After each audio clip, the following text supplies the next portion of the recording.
Jeff from Building Aquarium Workshop coming back at you. It's been a while. I just want to say Happy New Year, even though it's, 2 weeks into the new year, 2025. It's January 14th. And this tank has been set up here for at least 6 months. I was trying hard to get it to you folks last year, at the end of last year, and I got sidetracked. This is our 14-gallon Aqueon Rimless Cube, and it is a community tank. I took advantage of Petco. Petco's been having these half-off sales routinely up in my locale. It has been 3 to 4 times a year. It used to be once or twice a year, and they've increased it, and now PetSmart has followed. All right, so this video goes out to all those hobbyists that are shopping at Petco and PetSmart, especially because I set this tank up low budget. That's what my channel's all about.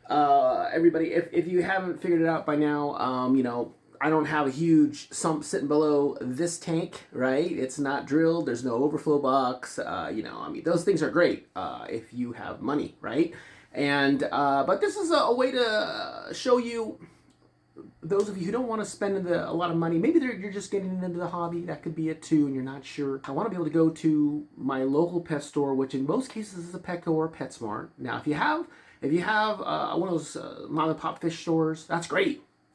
It's a great area to get your livestock, especially. But for equipment, maybe that too, but they tend to be a little more expensive. So Petco and PetSmart. So what happens when that's all you have in town? So that's what this setup is all about. Okay, so we got the aquarium from Petco at half off. What was that? 14-gallon. It was like $50, maybe 45. I think it's 45. It's $45 to $50. That's a great deal for a rimless cube. Now, I know you're saying, wait, low budget? That doesn't sound low budget to me. And, well, in all honesty, you could get a much less expensive tank. You know, there's 10-gallon tanks, and then there's 15-gallon tanks, you know, like that, especially in the rectangular format, right? And those are framed tanks, you know, the plastic frames. Now, I've gotten away from that, okay? But there's nothing wrong with those tanks. They still sell them and they still work.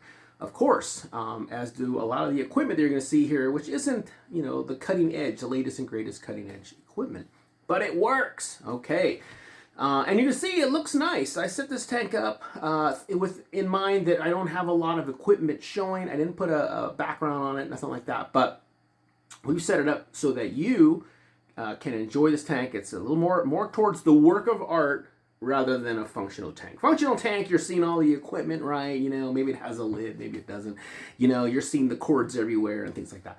And this tank, though, we wanted to set it up to have a real clean look, a real nice look. You can sit back and enjoy the tank. So don't worry, we're gonna get you a closer view of this tank. Let's just talk real quick about the setup, okay?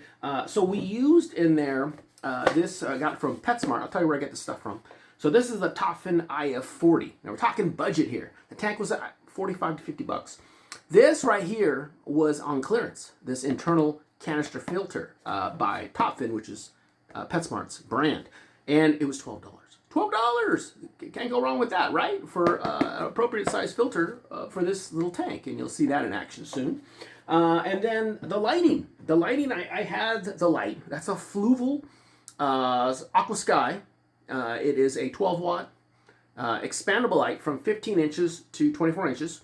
It has the red, green, blue, and white. The app is on my phone here. And so you can play around with it, right? You can set up, you know, all those colors, like I talked about, to where you want them. And that's great for, especially, in this case, you're going to see some live plants here. So that really works out for live plants. If it's just fish, not as big of a deal. You can get away with an incandescent bulb like we used to back in the day.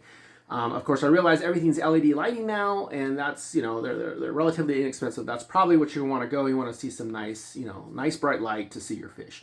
But these lights, like I said, these are adjustable, programmable, which is great. And like I said, they're by Fluval. I got those also on discount at PetSmart. They were, I want to say, half off at the time. I think they were like $75 or something like that, you know, regularly like $150. And I saw them online earlier today. They were like $70 for them. So, you know, $69.99. That's a good deal. And I bought these, I think, a year or two ago. So that's a good deal, okay? And all right, the submersible heater, that is from Petco, and that is just a normal submersible heater brand from Petco, 100-watt heater. And it's hard to get heaters, you know, at a cheap price. Submersible heaters aren't cheap. You know, you've seen that now. They start around 30 and they go on up. Unless you go to Walmart. Walmart, I think I saw one in the 20s. What do I use in this aquarium? Just real quick, I'll show you. I started it out with regular tap water and just dechlorinate it. You know, use a water conditioner. But the problem was the pH where I live is at 8.0. That's kind of high, especially for tetras, this angelfish in there. So I didn't really want that. And so I thought, why not use bottled water, as long as it's got a lower pH. The problem with bottled water, though, is, you know, we really have to test it out and know where it's at. And we also don't know what's in the water. So to ensure that the plants are getting everything they need as far as like minerals and trace elements, I bought this one, the Flourish Excel by Seachem. And this is to be used, you dose it as it says, and it's to be used when you do your water changes.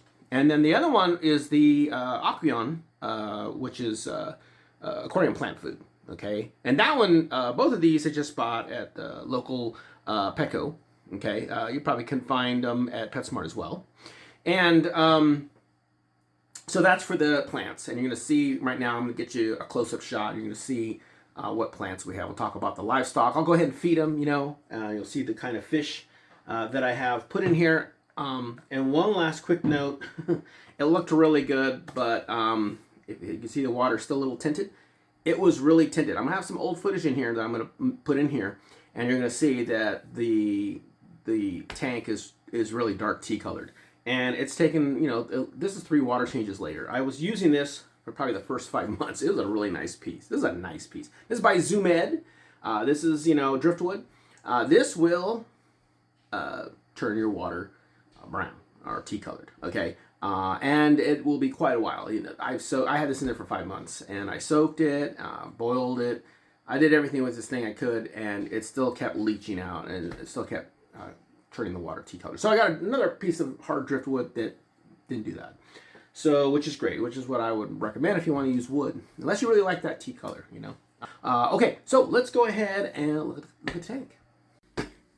Okay, so the one thing I didn't mention that's great about these Aqueon cubes is that they have these lids, which are great for water evaporation. So you're not constantly filling up these tanks. I want to show you something that was really cool. A Nerite snail is in here, and he's doing a phenomenal job, but lately he has neglected these Anubias plants. But he's on the back side of this piece of driftwood. But you can see all the little white eggs that it is leaving. And so that's okay. We have some good footage of the snail eating the algae. This rock, this piece of slate had a bunch of algae. The plants had a lot more algae than they do now. And I have footage of him cleaning them off. I'm going to include that footage. The only thing is I think the water was a little bit more tea colored.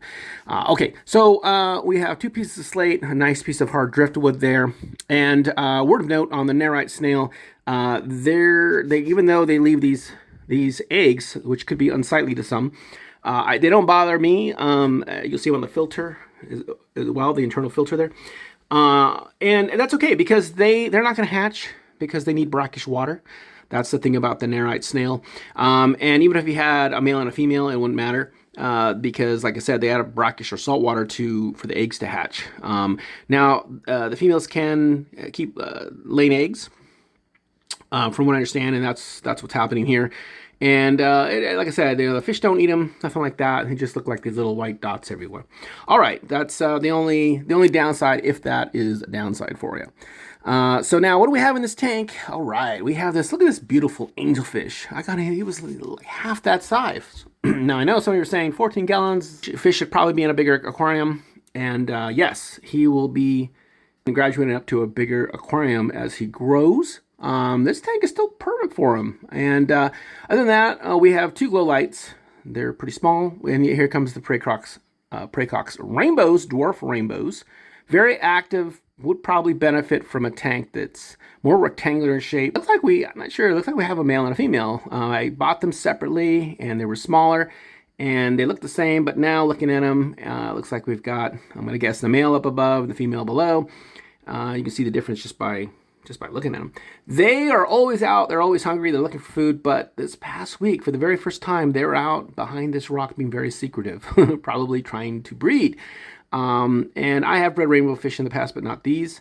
And I'm not looking to breed them. If they breed, then that would be fine. And in the future, I would like to get, it says to have about at least 5 or 6 of them. I would like to do that, but I think then we're just going to be too many fish in this tank, trying to stick to an inch of fish per gallon of water with these community fish. And so, we've got 5 fish and the snail. And probably could use a second snail, or I might get a small algae eater of some sort for these plants. And there's 2 types of Anubias plants in here. Nana or Nana, I'm not sure how you say that one, is the first one. And the other one I can't remember, starts with a C. But those are the 2 that I bought from, they came in that, the tube that you get at your local PetSmart. They're not, in water, they're in that gel. And so that's where I got these from. And they, were looking great, especially when the snail cleaned them. But like I said, right now I've got a bunch of algae on them. And so I'm going to probably add another Nerite snail to go ahead and clean these plants.